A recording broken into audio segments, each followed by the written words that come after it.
20 seconds, please, Jasper. Away!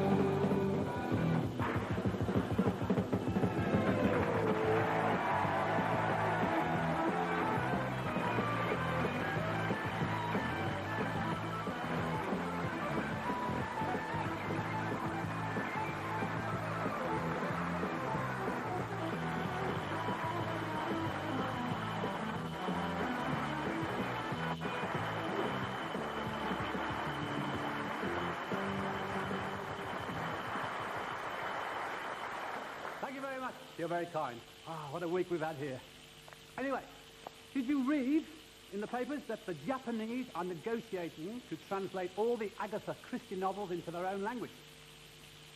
What a waste of time. The Japanese read back to front by the time they've read them. Let me finish the gag, you know? For those of you at home, by the time they've read...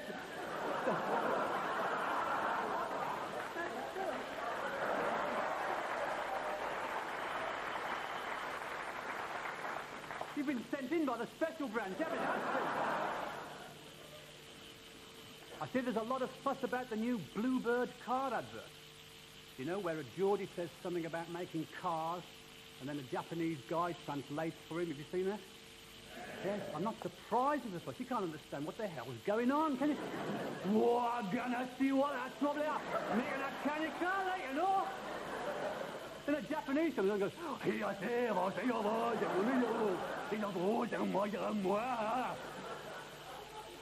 of advert is that? Japanese sense of humour, I suppose. I wonder if they've got one. I asked that because I was in Los Angeles once working a comedy club, which is quite true. And the audience consisted solely of 35 Japanese tourists. No one else. I thought, what the hell can I do? Now, quick as a flash, I went into my Japanese kamikaze pilot routine. Yes, come here. You know when you're a kamikaze pilot, you know, and you're on a mission, you know what I mean? And you've got the plane lined up on the battleship, and you're just about to hit the plane, and the bandana slips over your eyes. Always happens that you miss the plane, and you feel a right spirit. And then you've got to go home, and your dad opens the door, and he says, what the hell are you doing home alive? So what have you got to do? You've got to go and commit harikiri. Haven't you? Always the same, isn't it? And can you find the knife? Who hides the knife all the time? Eh? It's always the same. And you plunge the knife into your stomach, you get it up the hill, the blood starts pouring out. Doesn't the phone always ring? Not a titter. Not a titter. Not all foreigners are difficult to make laugh. The people in Belgium laugh a lot. They laugh when you tell them a joke. They laugh again when you explain it. And 2 days later, they laugh again when they understand it. Belgium, interesting country. It's divided into two halves, the Flems and the Walloons. Whichever one you are, you still sound like something brought up after a curry.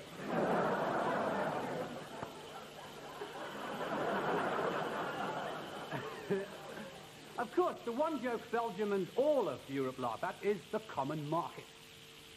That wonderful organisation full of faceless Euro MPs no one can remember, talking in a place everyone's forgotten existed, discussing motions no one's heard of concerning resolutions people couldn't give a toss about to pass laws that give everybody a pain in the arse. They create food and drink surpluses that could do a great deal to relieve starving in the third world. So what do? They sell it to the Russians. Sensible, that, isn't it? I don't understand it. The Eastern Bloc has got its own common market. It's called Comic-Con. How they don't have massive food surpluses, I don't know. I mean, they have surpluses. They have things like a left shoe mountain.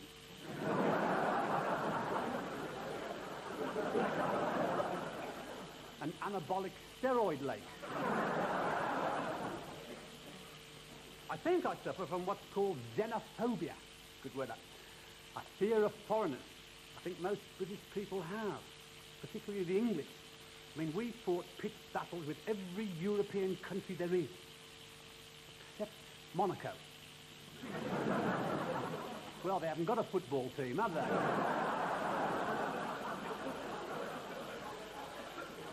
What do foreigners think of us? What do you think? Not a lot, is it? But we're interesting. That's what gets foreigners. We're interesting. I mean, the whole of Europe is fascinated with the royal family, the French in particular. Every month, some dotty French magazine comes up with some incredulous story, swearing blind the Queen Mother's pregnant again. Prince Philip was a drummer with meatloaf. Surely the French aren't that gullible. Mind you, they could be. After all, someone persuaded them that camembert was a cheese. Don't know about you, I use it in the house as a rat repellent. Another thing I'm not too keen on is the way the French pinch our English words to sort of crowbar into their own language, like le picnic, le weekend. I mean, it's just so passé. Oh, a university crowd, Greece has just recently joined the common market. What a wonderful asset having Athens Airport within the community. It's encouraging, isn't it, eh? It's a hijacker's paradise. Even the duty-free shop sells grenades in six-packs. Then there's Italy, one of the founding members. Their main asset is macho men. You can generally tell an Italian male because he's always holding his cross.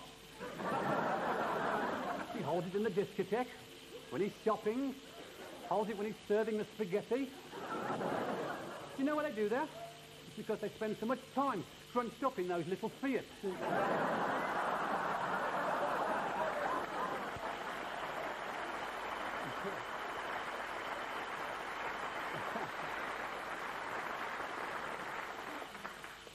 Here's something else I found interesting this week. Holland, get this, Holland, our neighbours across the sea, receive BBC 1 and 2 television. And this programme in particular is very popular. I've always thought the Dutch were a fabulous people, didn't you? Goedenavond. That's Dutch for good evening. The Britten belaten 68 pond per paar voor onze tv. Wij dragen van jullie zijn steffen. You want to know what I've just said, don't you? What I said was, as a British TV licence costs 58 quid, how about having a whip round and coughing up your fair whack?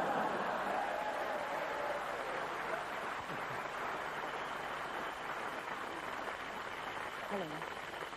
I want to ask you for your help. I'm appealing tonight on behalf of a group of people who aren't like you and me. They don't lead a normal life as we know it.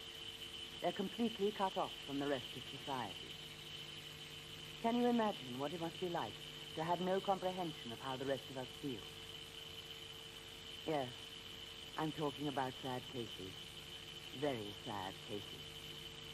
Many of these people are elderly men in the twilight of their lives, who spend their days sitting alone on some city bench, largely ignored by the rest of society.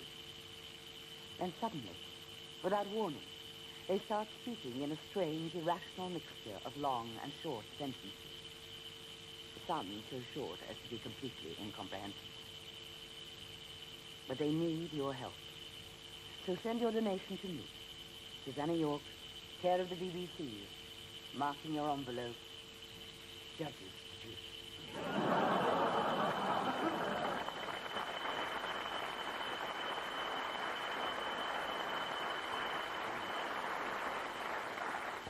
Thanks to Susanna York. What else has been happening this week? Well, in America, President Reagan's speechwriter has quit. When asked for his reaction, the president said,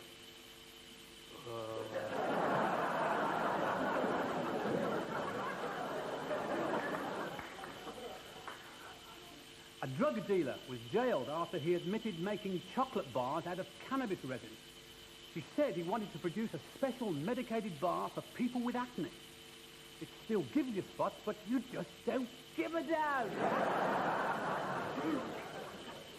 And one famous show business personality was in the news this week for being a bit of a naughty boy.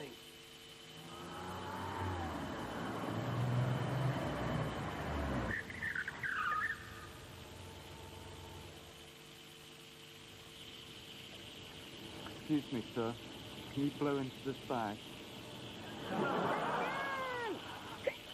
But I know someone who can.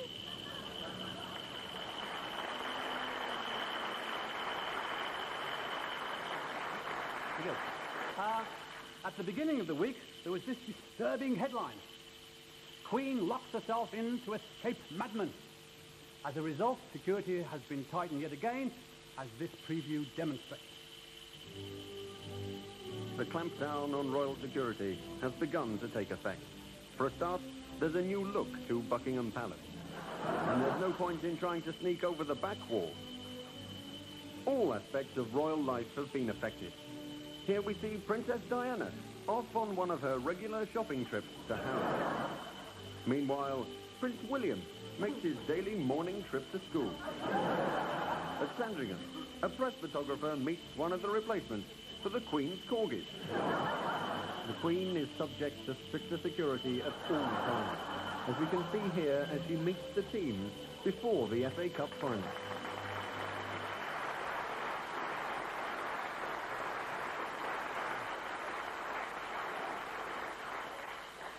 Tuesday saw the 50th anniversary of the first TV sports commentary. Here to pay tribute to the men behind the voices are Steve and Hugh.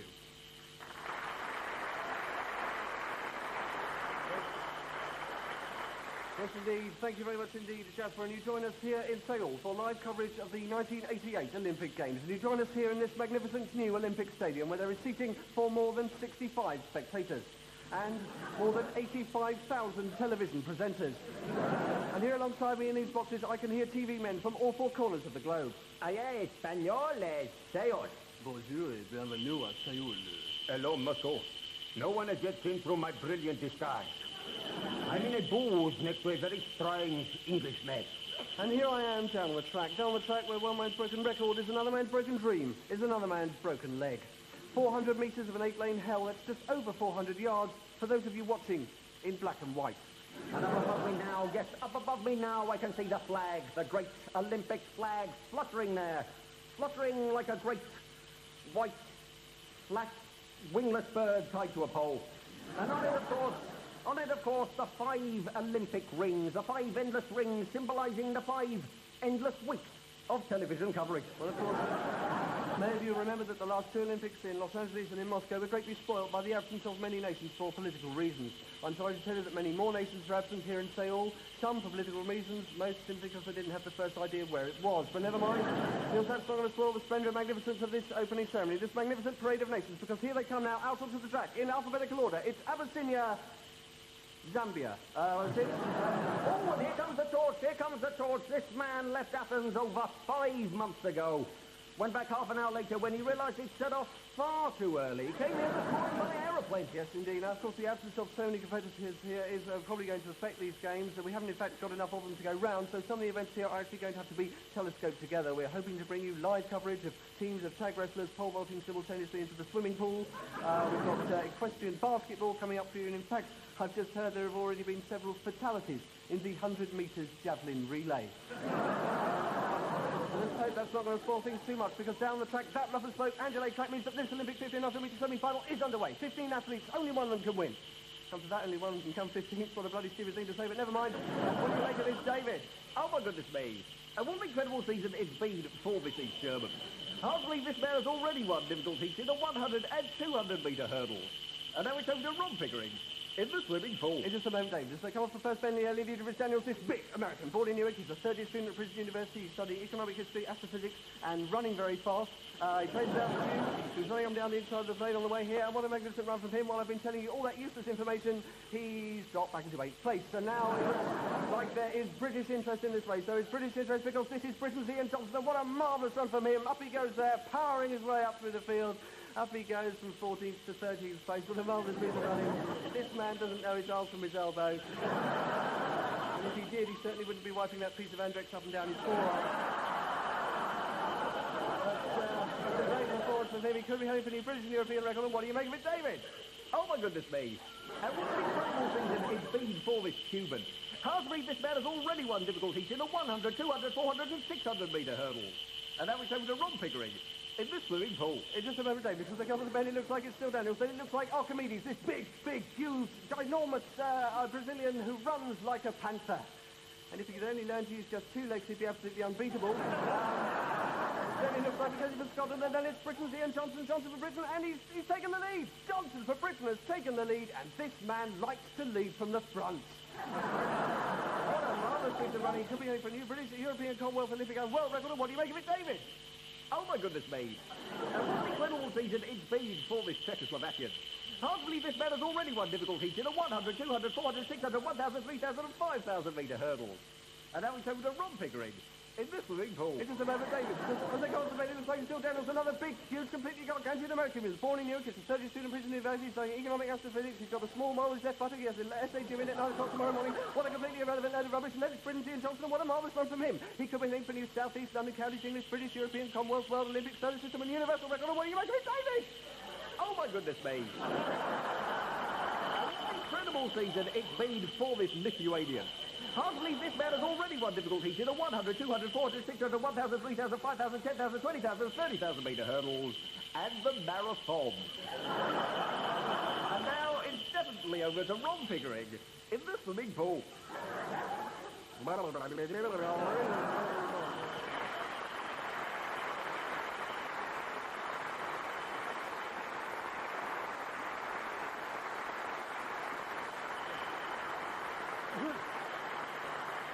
Thanks to Stephen Hughes. Still in the world of sport, the great plastic pitch debate continues. Basically, it comes down to a question of getting your priorities right.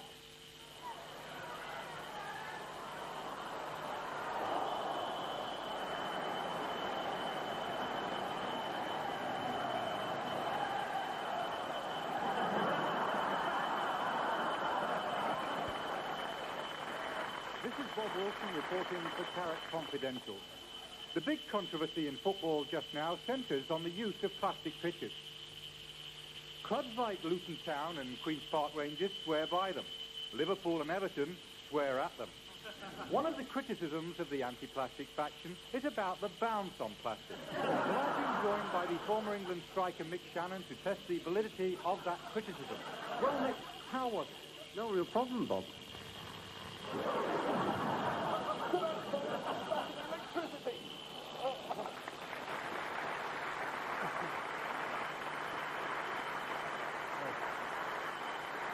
Thank you very much. Our thanks to Bob Wilson and Mick Shannon. It's now time for our musical interlude, and will you please welcome back to the show our resident American Loudon Wainwright III. Thank you. Thanks. Well, we're going to try something really fun tonight that we rehearsed a little bit before the show, right? Right, gang? Yeah? This is going to be great. This is an audience participation song. It's called Unrequited to the Nth Degree, and there's a little section in it where you repeat after me, and you people at home and in Holland join in. Won't you just follow the bouncing ball? Now, here we go.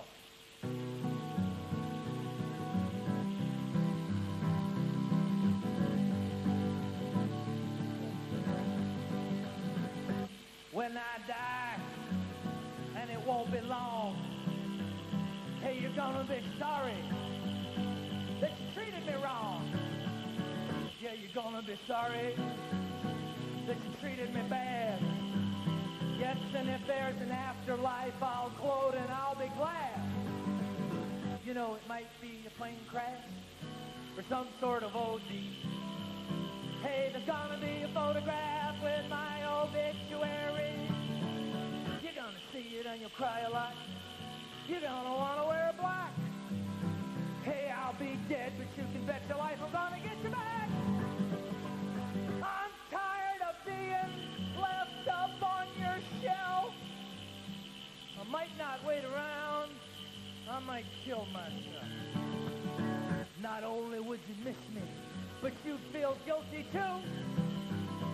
Oh, I'd be dead, but it'd be too late. The joke would be on you. Here we go, everybody! Ha, ha, ha, ha, ha. Ho, ho, ho, ho! Chuckle, chuckle, chuckle, chuckle! Snicker, snicker, snicker, snicker! Guffaw, guffaw, guffaw, guffaw! Yup, yup, yup, yup! Turtle, turtle, turtle, turtle! That was so great! Let's do it again! Ha, ha, ha, ha! Ho, ho, ho, ho! Chuckle, chuckle, chuckle, chuckle! Snicker, snicker, snicker, snicker! Guffaw, guffaw, guffaw, guffaw! Yup, yup, yup, yup! Turtle, turtle, turtle, turtle! So you better take warning and start treating me good. I'm not really crying, I'm just pretending. Start doing the things that I think you should. And you better not pout. And you better not cry. Hey, the Grim Reaper is coming to town and I just might die. One more time. Ha, ha, ha, ha. Ho, ho, ho, ho. Chuckle, chuckle, chuckle, chuckle. Snicker, snicker, snicker, snicker. Guffaw, guffaw, guffaw, guffaw. Yup, yup, yup, yup. Turtle, turtle, turtle, turtle. You can hear him over in Holland.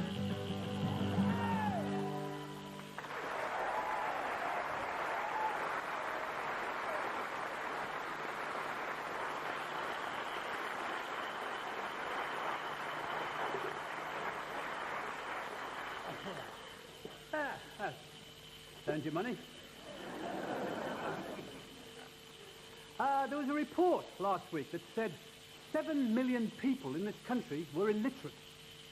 Did you read that? You've got to say yes, haven't you? Being illiterate must be one heck of a drawback. It didn't matter years ago because you didn't have to read the news. There were people called town criers going round, ringing bells and reading it out. Even in those days, you had the equivalent of the quality and tabloid press. One crier went round shouting, "Oyez! Standard share index up 2 points!" While the other bloke went round topless, bawling out bingo numbers.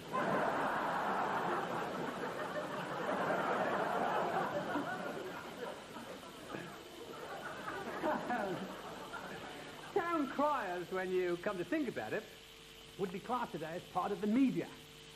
Media.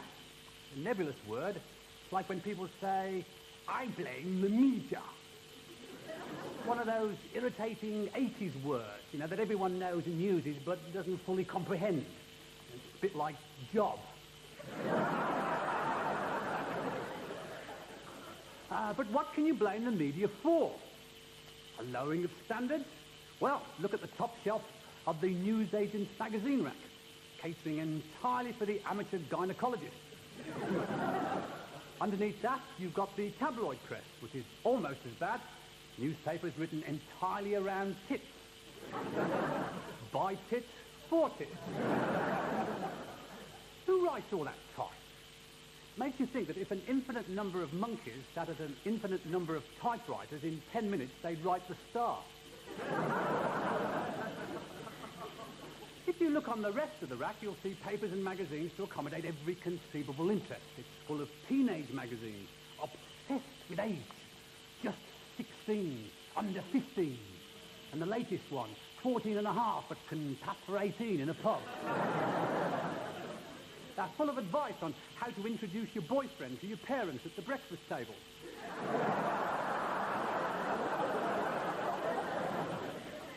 and 20 things you didn't know about a vasectomy. The media also includes, of course, radio. It plays a large part in our lives, and radio presenters frequently become more celebrated than the people whose records they present. A lot of DJs started in hospital radio as anaesthetists. You have to be careful what records you play in hospital. There's nothing worse than lying there, you know, the morning of your operation and the radio's playing Knocking on Heaven's Door. One hospital disc jockey I knew had a warped sense of humour. He used to start the show every day with the Bee Gees singing Staying Alive. I like that. Mind you, there's not many DJs that don't make you ill. I've come to the conclusion that on pop radio, AM means absolute moron. I can't even begin to tell you what FM means.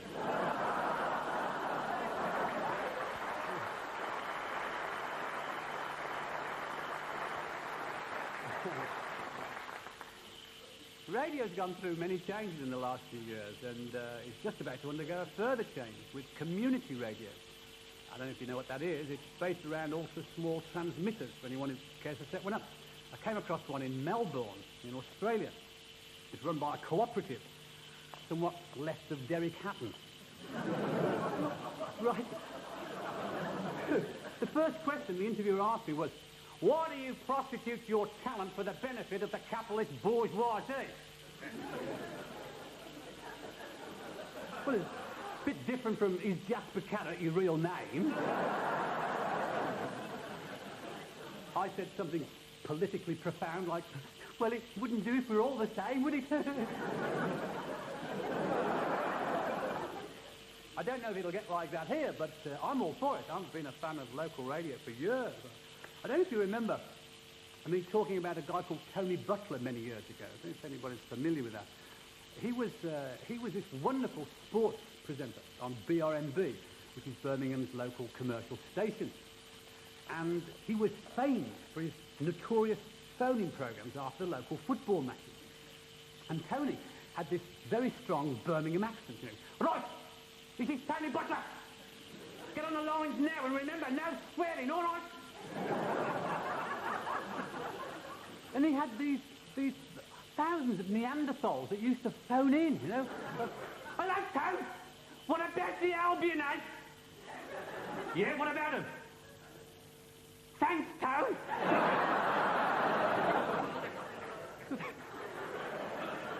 Hello, Tone. I've just come back from the Villa. It was a great game. Andy Gray, he hit this one ball. If it had gone in the net, it would have been a goal. And they were classics. And like, the best one of all, this is a really true story. I was driving home after a football match, and I was listening to Tony. And he has these wonderful competitions, you know, that people phone in and try and get the answer. And this is for real. The competition this week was, who was born in 1936? That was the question. For hours they were phoning, Bobby Charlton? No. Line 3, Brian. Ron Atkinson? No. Mary, line 4. Lou Oak? No. Mary Tyler Moore? No. Ella Fitzgerald? No. Hours it went on. Like it was ridiculous. And eventually this bloke phoned in. And Terry said, right, it's Graham, line 4. What's the answer, Graham? He said, 1946 Town.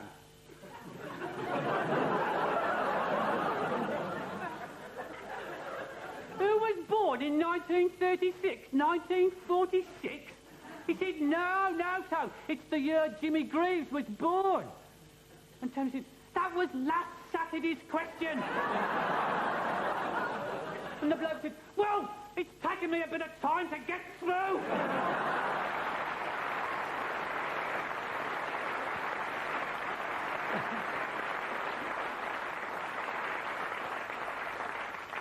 Sadly, Tony's no longer with BRMB, but there again.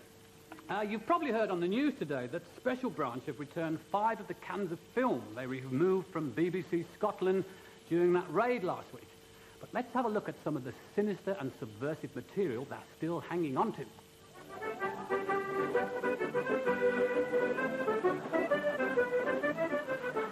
Now, they look like dangerous subversives.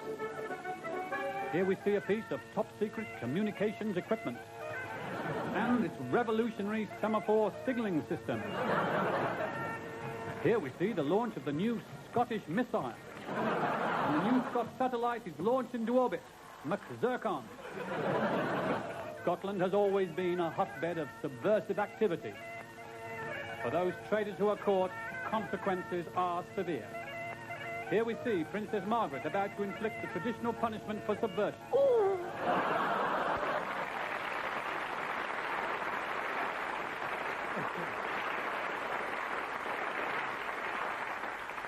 Have you been to the cinema lately? We are...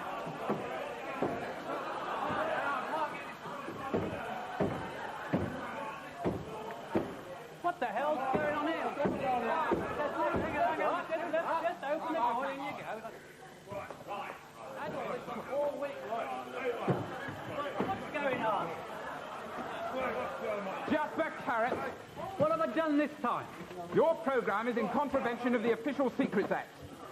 And I must ask you to stop at once and hand over the videotape. There is no videotape. It's a live show. It goes live to air down there. The only people who record it are the people who've gone out to the booth and they've got it on their home videos. Have you got a list of their addresses, Mr. Carrott?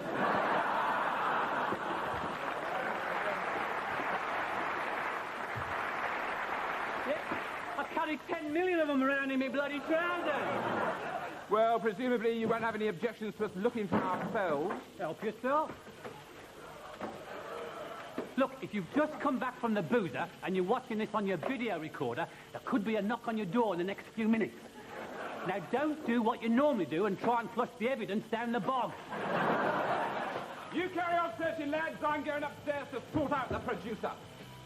Excuse me, sir. Yeah. What could this be? Oh, that's me lunch. Oh, well, I've forensic sort this one out.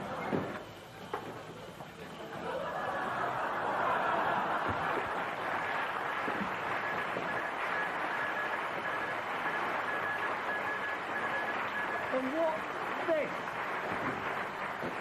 Oh, that's a mole. Oh, we've been looking for those. We've been looking in Cheltenham for those. Oh, that's amazing. I didn't know they looked like this. I'm stopping this programme right now. Well, we're very sorry for the loss of the programme. We are, of course, doing our very best to get it back. Ah, I wonder if this could be the zircon. No, Sarge. That's a pencil sharp.